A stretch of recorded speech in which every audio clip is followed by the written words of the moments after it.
Friends, Kerala bus సంఘటన గురించి నేను ప్రత్యేకంగా చెప్పాల్సిన అవసరం లేదు.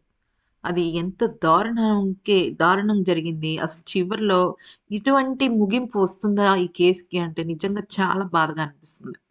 ఒక రద్దీ అయిన బస్‌లో ప్రయాణికులందరూ ప్రయాణిస్తున్నారు. ఈ రైట్ సైడ్ ఉన్న ఈ సింజిత అనే ఆమె సోషల్ మీడియా ఇన్‌ఫ్లుయెన్సర్. అంటే రీల్స్, ఈ వీడియోలు, వ్లాగులు గట్రా పెడుతూ ఉంటుంది. ఈ లెఫ్ట్ సైడ్ ఉన్న ఈ వ్యక్తి దీపక్ అనే వ్యక్తి ఒక బట్టల దుకాణంలో ఒక సేల్స్ మేనేజర్‌లా పనిచేస్తున్నాడు. ఓకే. అయితే మామూలుగా వీళ్ళు బస్సెక్కారు. బస్సు ఒక చోటు నుంచి ఇదంతా కేరళలో జరిగింది. కేరళలో ఒక చోటు నుంచి ఒక చోటుకి వెళ్తుంది. అదంతా ఒక ప్రైవేట్ బస్సు కారణంగా బాగా రద్దీ ఉంది. ఎందుకంటే ఆఫీస్‌లకెళ్ళే టైము, కాలేజీలకెళ్ళే టైము, స్కూల్‌కెళ్ళే టైము ఇవన్నీ ఒకటే గదా! అయితే ఏమైంది కరెక్ట్‌గా ఈ షింజిత ముందే ఈ వ్యక్తి ఉన్నాడు. ఎవరు? ఈ అబ్బాయి. ఓకే. అయితే ఈ అబ్బాయి దీపక్ అనే అబ్బాయి ఉన్నాడు. అంతా బానే ఉంది. చివర్లో దిగుతున్నప్పుడు ఏమైందంటే ఈమె వ్లాగ్ తీసుకుంటున్న సమయంలో పొరపాటున అతని చెయ్యి ఆమె ఛాతీకి తగిలింది. అయితే ఆడపిల్ల గదా! ఛాతీకి తగిలిందని చెప్పేసి తనేం చేసింది పక్కకెళ్ళిందనమాట.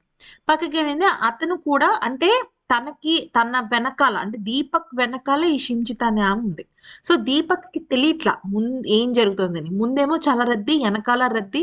కానీ ఈ గ్యాప్‌లోనే ఆమె వ్లాగులు తీసేస్తోందన్నమాట. చక చక చక చక వ్లాగులు తీసేస్తుంది. అక్కడసలు ఈ యం నిలబడడానికి ప్లేస్ లేదు, కూర్చోడానికి ప్లేస్ లేదు, తోపులాట జరుగుతోంది.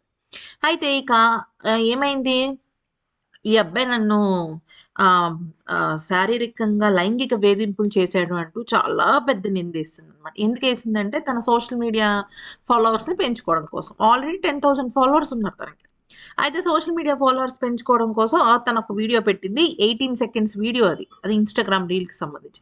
అది కాస్త 2,000,000 వ్యూస్‌కెళ్ళింది. అంటే 20,00,000 మంది చూసారది. చూడంగానే ఇమ్మీడియేట్‌గా ఈ అబ్బాయి మీద ఈ దీపక్ అనే వ్యక్తి మీద అభాండాలేయడం మొదలుపెట్టారు. అయితే నువ్విది అంటూ కామెంట్స్‌లో చాలామంది అంటే కామెంట్స్ రకరకాలుగా ఉంటాయి కదా! నెగటివిటీ ఎక్కువుంది. ఈ అబ్బాయిని చంపేయాలి, ఈ అబ్బాయిని శిక్షేసేయాలి, ఈ అబ్బాయిని అది చేయాలి, ఈ అబ్బాయిని ఇది చేయాలి అని జెప్పేసి. అలాగా 20,00,000 మంది చూసేసరికి ఆ అబ్బాయి మిక్కి కూడా ఫోను కాల్స్ వెళ్ళాయి పర్సనల్‌గా. ఏంటి నువ్వు ఇలా చేసావా? అలా చేసావా? అని. అంటే తనని నమ్మిన వాళ్ళందరూ కూడా తనని నమ్మారు. అదేం పట్టించుకోకు ఇవన్నీ సోషల్ మీడియాలో కామన్‌గా జరుగుతూ ఉంటాయి అనేసేసి. కానీ ఆ అబ్బాయి మాత్రం చాలా డిస్టర్బ్ ఫీల్ అయ్యాడు. ఫీల్ అయ్యి ఇమ్మీడియేట్‌గా ఈ అమ్మాయి మీద పోలీస్ కేస్ ఏస్తానన్నాడు. తన స్నేహితులొచ్చి నువ్వేం బాధపడకురా! నువ్వు అంతా బానే ఉంటుంది అని అన్నాడు. అంతా బానే ఉంది.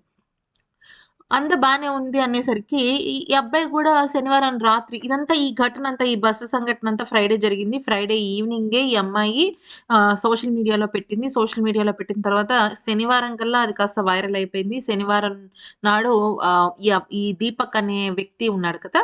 ఈ వ్యక్తి దగ్గరికి వాళ్ళ ఫ్రెండ్స్, రిలేటివ్స్, వాళ్ళ ఆఫీస్ కలీగ్స్ వాళ్ళందరూ వచ్చి మీరేం బాధపడకండి.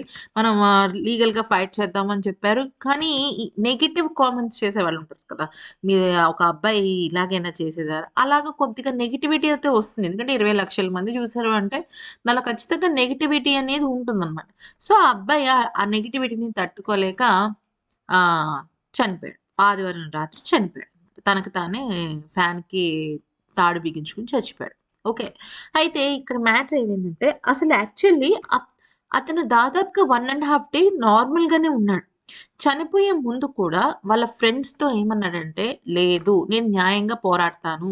నేను చాలా ఇన్నోసెంట్‌ని. నాకు ఈ విషయంలో నేను ఎటువంటి తప్పు చేయలేదు. నేను పోలీసులకి జరిగింది జరిగినట్టు చెప్తాను" అని చెప్పి కూడా చెప్పాడు. అదంతా విన్న ఫ్రెండ్స్ "ఓకేరా అలాగే చేద్దాము. నువ్వసలు ఏం భయపడొద్దు. ఏమి నెగెటివ్ తీసుకోవద్దు. మనం రేపొద్దున వెళ్లి పోలీసులకి జరిగింది జరిగినట్టుగా చెప్తాము. ఇంకా వీలుంటే సీసీటీవీ ఫుటేజెస్‌ని కూడా తీసుకుందాము" అని అన్నారు. ఈలోపు ఆ అబ్బాయి చచ్చిపోయాడు. అంటే తను ఎంత మానసిక వేదనకి గురయ్యి ఉంటాడో మీకర్థమవ్వాలి. అయితే ఈలోపు ఈ అమ్మాయి ఏం చేసింది, ఈ అమ్మాయి తన సోషల్ మీడియాకి సంబంధించిన ఆ ఫస్ట్ వీడియో ఉంటుంది చూసారా? 20 వచ్చింది. అదే 2 అది తీసేసింది. తీసేసి ఇంకొక వీడియో ఎక్స్‌ప్లనేషన్ ఇచ్చింది. ఏంటంటే నేను తప్పు చేయలేదు. నేను కరెక్టే చేశాను. తనే అంతకు మునుపు వేరే అమ్మాయిని కూడా ఈ రకంగా చేశాడు అని చెప్పింది. ఆహ్, క అని లేనిపోనివి క్రియేట్ చేసేసింది. చేసిన తర్వాత ఏమైంది, ఇంకా అబ్బాయి చచ్చిపోయిన తర్వాత ఈ అమ్మాయి తన సోషల్ మీడియా అకౌంట్స్ అన్నిటిని డిలీట్ చేసేసి పరారీలోకెళ్ళిపోయింది. కానీ పరారీలోకెళ్ళిపోయినప్పటికి కూడా పోలీసులు ఎతుకుతున్నారన్నమాట తనని. సో, ఇది ఫ్రెండ్స్ జరిగింది. ఈ వీడియో నచ్చితే లైక్ చేసి సబ్స్క్రైబ్ చేసుకోండి.